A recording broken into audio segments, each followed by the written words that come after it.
si on parlait de la peur d'être soi-même?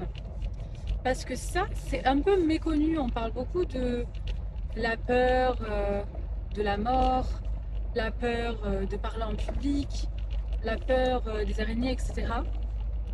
Mais la peur de soi-même, d'être soi-même. C'est un peu, ouais, la peur de soi-même. C'est un petit lapsus. En fait, on a peur de notre profondeur. On a peur de notre lumière. On a peur de voir ressurgir certaines choses peut-être qu'on ne maîtrisera pas. On n'a pas l'habitude de voir. Moi, je pense sincèrement que la peur d'être soi-même, elle est beaucoup plus répandue que ce qu'on le pense. Là, j'ai écouté tout à l'heure un podcast. Elle disait simplement, vous pouvez relativiser. Quand vous pensez que les gens se souviennent de vos petits trucs, de vos petites gênes, des moments où vous avez flopé, les gens sont trop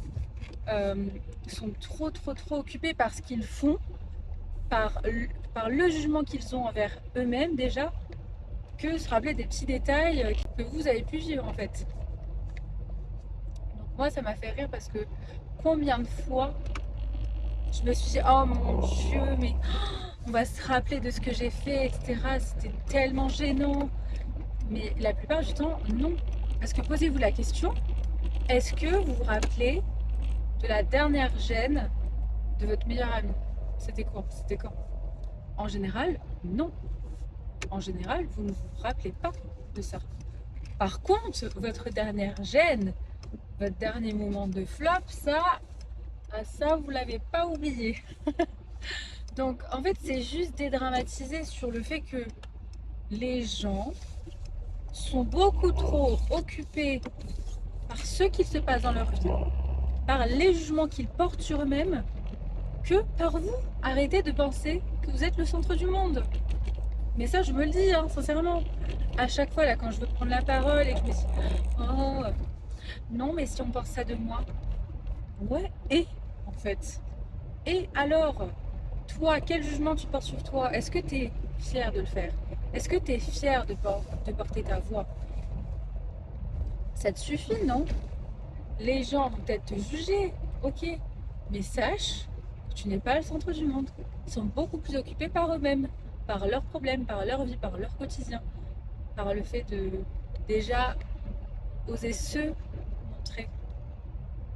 Donc oui, parfois ça peut faire écho justement. Moi je pense que la plupart du temps quand on juge quelqu'un sur n'importe quoi, c'est quelque chose que l'on réprime en nous. Les jalousies, euh, ces petites choses là qui nous horripilent chez les gens, c'est des ombres chez nous qu'on ne veut pas voir. C'est des choses qu'on ne veut pas voir chez nous.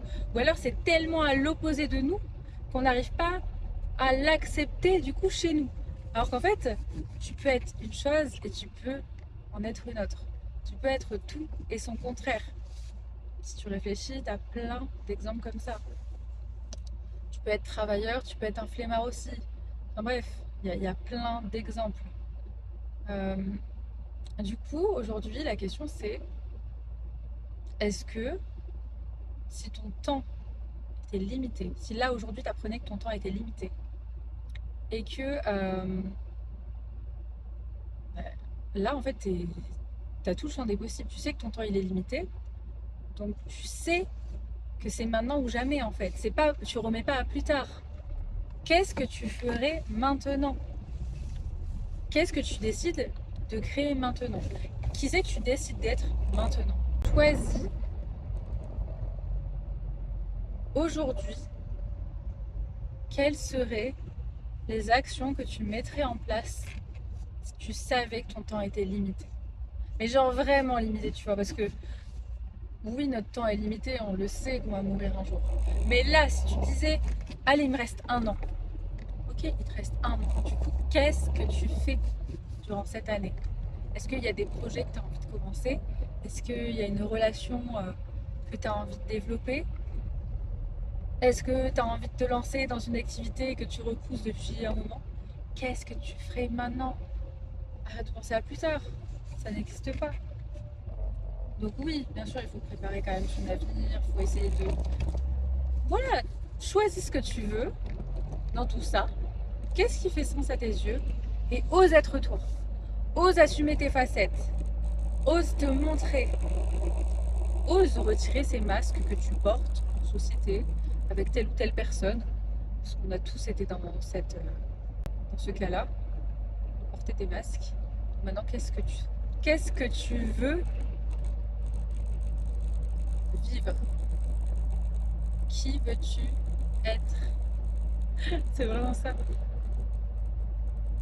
En fait, je me rends compte, la question primordiale dans cette vie, c'est qui je suis. Et tout découle de ça. Les choix que tu vas prendre seront en rapport avec qui tu es. Si ça vibre pas, si tu es en mode, t'es en mode contraction face à certaines choses et que ça bloque, c'est que c'est pas toi. C'est que c'est pas toi. Mais alors, qui es-tu au fond de toi? Qui es-tu? Je pense que l'un de nos buts dans cette vie, en tant qu'être humain, c'est de savoir qui on est et d'exprimer qui nous sommes. C'est ce qu'ont fait les personnes les plus célèbres, je pense. Elles ont osé être, elles se sont découvertes, peut-être même en osant certaines choses, et elles ont exprimé leur identité. Elles ont affirmé leur identité.